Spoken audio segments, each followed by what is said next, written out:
Welcome to Actual Skill Modelling. For my next build, I'm building this Revell Star Wars Art Walker, scale 1 to 53.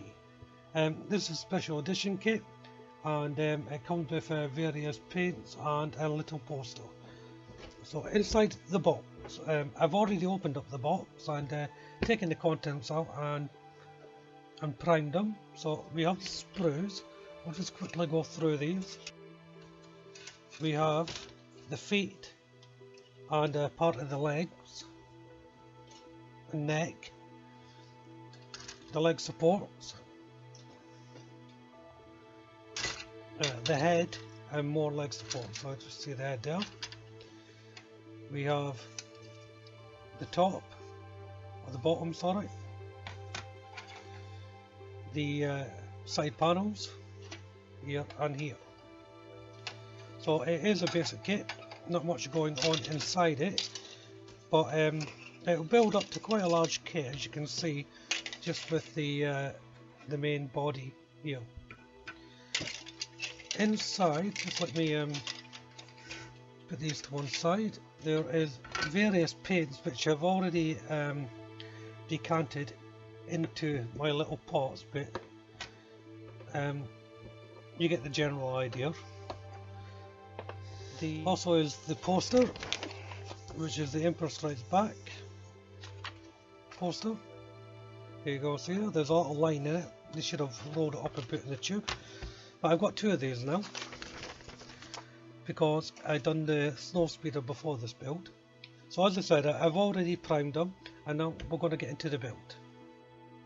Before I start, I forgot to go into the instruction booklet. So we have the instruction booklet here. Level 3, as I said, so it's a basic kit. So in here we have the sprue guide and the painting guide. There is one paint mix to be done, which is here, and it's a 50-50 paint mix, so it's not a great drama mixing this up. Then of course we have the normal instructions. Nicely laid out, good colour code plans on here.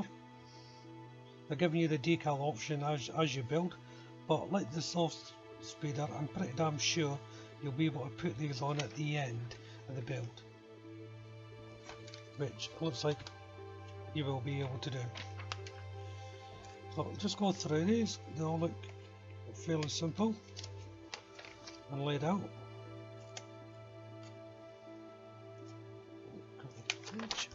And yeah, and you don't have any variants for this, because there's, as far as I know, there is only one type of art walker from the original Star Wars series, from Emperor Strikes Back and Return of the Jedi, and this is it here. So I'm just having a look at the decal to see whether they all do go on at the end, and I think they do. So let's get into it.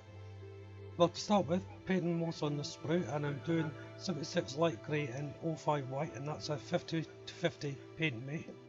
This is the predominant colour of the entire model, so anytime you see this shade going on, you'll know what it is.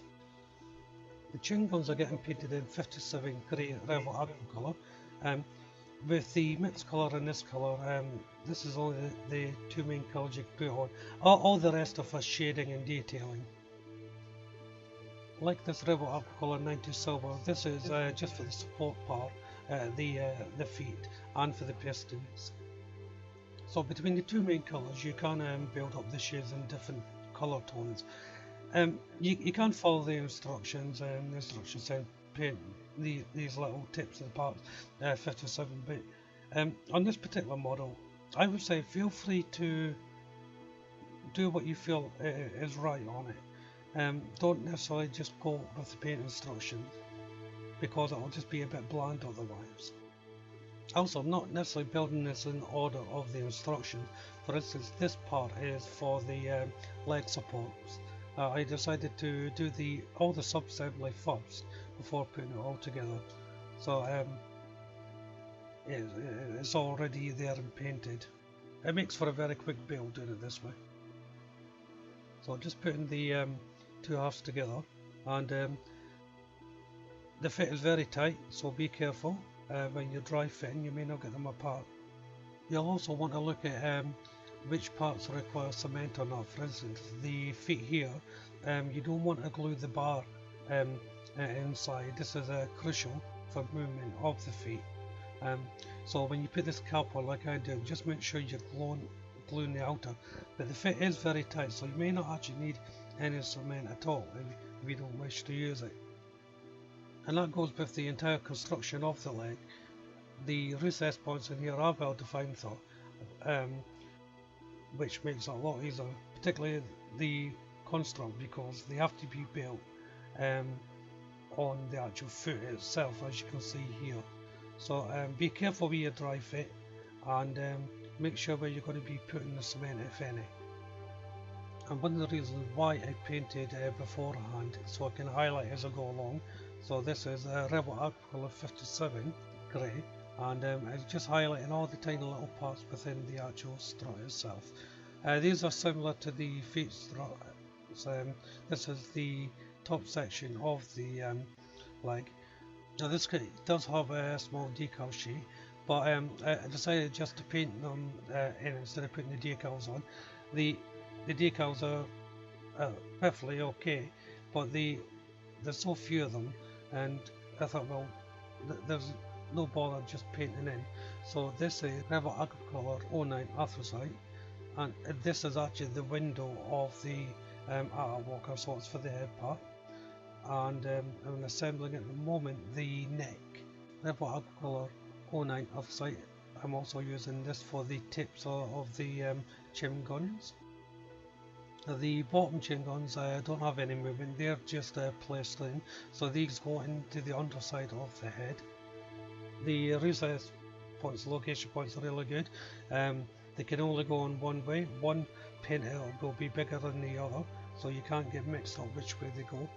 The top guns do have movement, so you have to attach to this bar so they both can move at the same time, and it just slots into each side of the gun. On some of the stages, the instructions give you number of order how to assemble the unit that you're doing. So you want to take note of that, because there'll be certain steps that you don't want to jump ahead on. So after the windows one, the second component is the actual neck, and this sits in the cradle at the back. It's a nice little point for it to sit in. You don't require any cement for this part because you want it to be free moving. Revell Aquacolor 90 Silver is for the grates and coverings on the kit. Those are generally covered with decals, but as I said, I'm painting them in. I'm using this as a base colour first of all. So while I've got the paint out, I'm just going to around the model and painting all the parts that require the Revell Aquacolor 90 Silver. It's now time to close up there. I've put the chin guns in. They're sitting there, two little recess points there.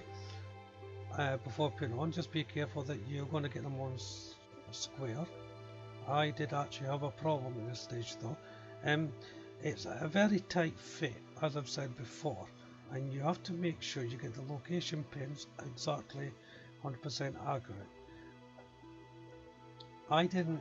It took me a little while to get it going, then I put under a heavy clamp, but unfortunately when I put the clamp on I broke off the chin gun, as you can see there.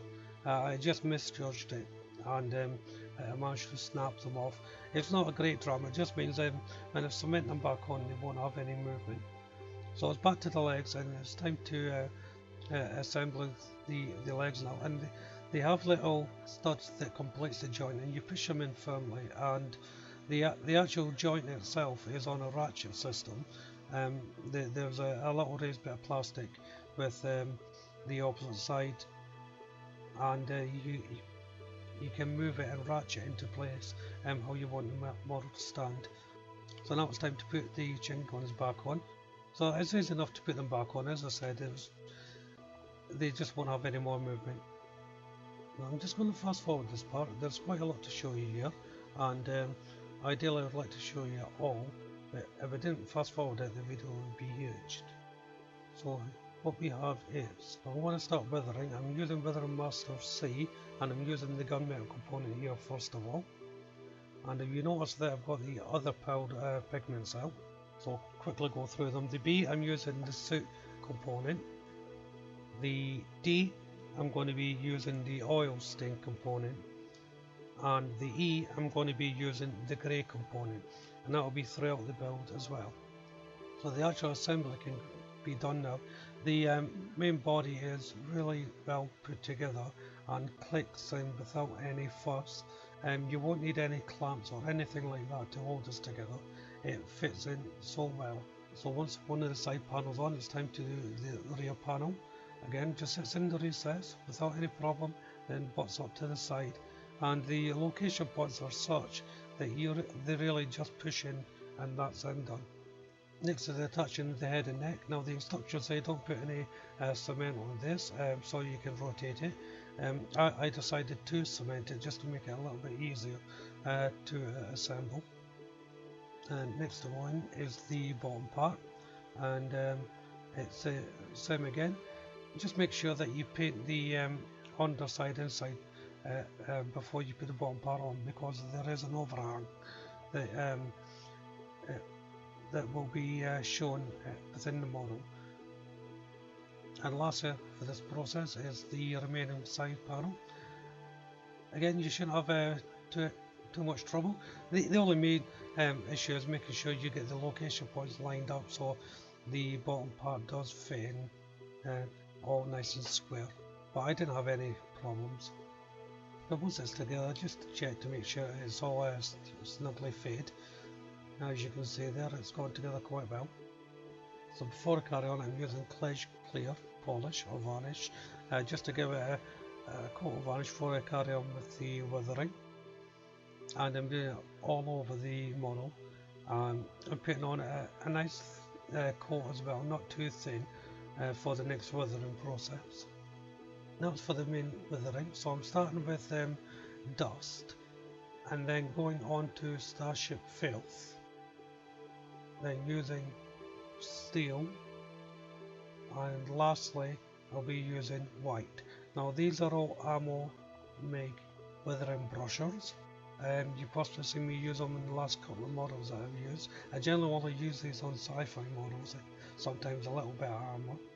And to use these, you put a little bit of pigment onto the model, then dilute your brush with a thinner, then spread out the paint. They're simple as that, but they change the colour tone and the textures of your model in such a way that you can add different sheens and shines to your base colour. They're very, very good. They are excellent for making streak marks on your model, and for lighting colour tones and shades, for shadow and so forth. You can be as gentle as hard as you like on them, depending on the user and how you would like your model to look. It's now a time to attach the legs.